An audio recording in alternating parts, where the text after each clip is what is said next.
Yambu muraho neza abakunzi ba Rwamika TV, twongeye kubasuhuza muri iki gitondo. Imana yo mu ijuru ishimwe kuba yabarinze. Reka twizere ko mwabyutse neza.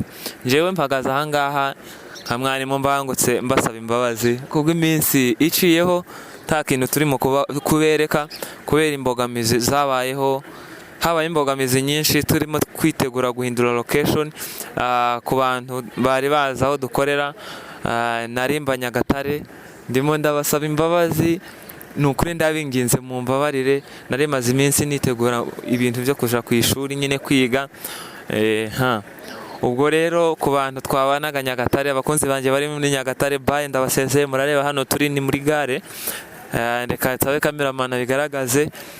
Narimaze iminsi njagaraye niruka mu bintu byo kwitegura nyine, kwitegura kugenda n'amasomo n'iki ngiye kwiga nyine. Ariko kuri ba bantu nyine bagaza bambura bari Kigali ndabasanze. Ubwo ndabasanze Kigali, hari abantu bagaza bavuga gati se ngo bahehe ati Nyagatare, nkaza numva ibo batuye i Kigali. Ubwo muzampamagare ubu nyine ubu ndaje, niho tugiye kuza dukorera i Kigali. Hanyuma rero ndabasezere ko kandi mbasaba n'imbabazi kubwo iminsi tumaze tudakora.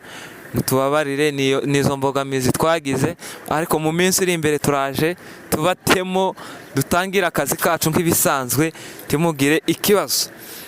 Bye nyine abantu banje ba Nyagatare mwese ndabasezeye. Bye. Ni kuri phone ni kwa kundi. Abari Kigali niho tugiye gukorera, turabasanze muhumure. Nizere ko mumbabariye.